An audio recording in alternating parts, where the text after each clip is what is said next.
وأقم الصلاة طرفي النهار وزلفا من الليل إن الحسنات يذهبن السيئات ذلك ذكرى للذاكرين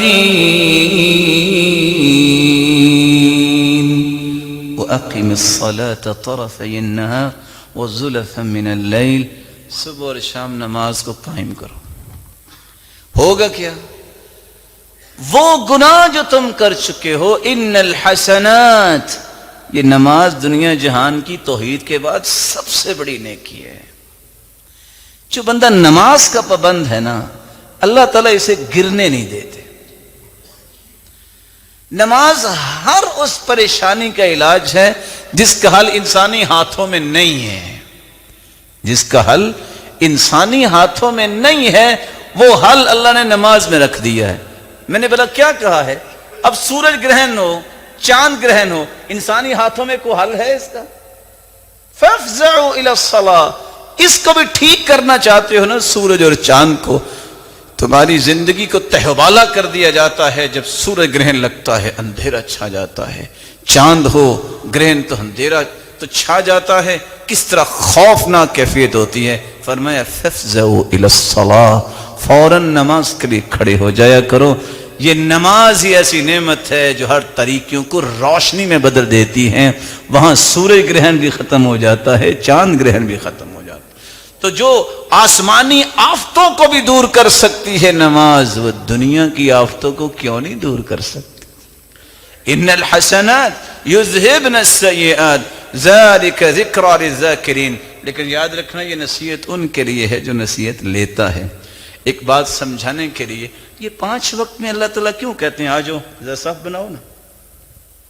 کبھی آپ نے دیکھا ہے کہ 4 سے 6 گھنٹے کی فلائٹ جب لینڈ کرتی ہے تو فوراً 1 سے 2 سے 4 سے 10 لوگ گھوم رہے ہوتے ہیں. کوئی دیکھ رہا ہوتا ہے ٹارچ کے ساتھ اس کے پروں میں کوئی مسئلہ تو نہیں ہے، کوئی ٹائروں کو دیکھ رہا ہوتا ہے. وائی؟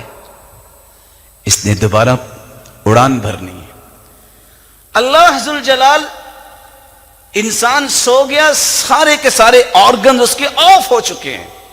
صبح اٹھا ہے تو سب سے پہلے اس کو اپنے سامنے کھڑا کر کے چیک کرتے ہیں کہاں کوئی کمزوری ہے تو اللہ اس کو ٹائٹ کرواتے ہیں.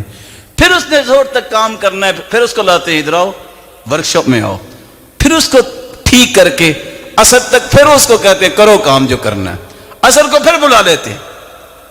یہ 5 وقت آپ کی جسمانی، روحانی اور فکری اور عملی ہر قسم کی فٹنس کے لیے بھی ضروری ہے کہ اللہ کے سامنے آ کے کھڑے ہو جاؤ. سلام پھیرو گے، ساری کی ساری جو اس وقت وائرس آ چکا ہوگا یا اس میں کسی قسم کی پرابلم آ چکی ہوگی، یا آپ کی ڈسک کو کوئی مسئلہ ہے، یا آپ کے میموری کارڈ کو کوئی مسئلہ ہے، وہ پراپر مینٹین ہو چکا ہوگا. اپنی اڑان بھرو، جہاں جانا چاہتے ہو جاؤ. کاش کسی کی سمجھ آ جائے. اور رحم اللہ، اللہ کی قسم، جس بندے کو نماز میں لذت آتی ہے اس بندے جیسی لذت دنیا کے کسی کھانے میں کبھی دیکھی نہیں جا سکتی. اور یہ لذت کا آنا بھی اللہ کی رحمت کے دروازہ کھلے ہونے کی دلیل ہے. تفقدوا فی الثلاثہ فی الذکر وتلاوۃ القرآن والصلاۃ. نماز پڑھتے وقت، قرآن پڑھتے وقت، ذکر کرتے وقت لذت محسوس کرو. اگر لذت آتی ہے، جی چاہتا ہے بس پڑھتے ہی جاؤ، جی چاہتا ہے بس ذکر کرتے ہی جاؤ، سرور بڑھتے ہی جاتا ہے. کبھی کبھی آپ نے دیکھا نا، سخت گرمی ہو، پیاس لگی ہو تو آپ چند گھونٹ بھی ڈالتے ہیں تو جدھر جدھر پانی جا رہا ہوتا ہے پتہ بھی چل رہا ہوتا ہے کدھر جا رہا ہے. بعض اوقات انسان ذکر کرتا ہے، سچی بات ہے، سر کی چوٹی سے لے کے پاؤں تک پتہ چل رہا ہوتا ہے سر درد بھی ختم ہوگی، ریلیکس ہو گیا، اچھا کچھ تھا ہی نہیں. کب؟ جب یقین آ جائے گا. اللہ یہ یقین مجھے اور آپ کو نصیب فرمائے.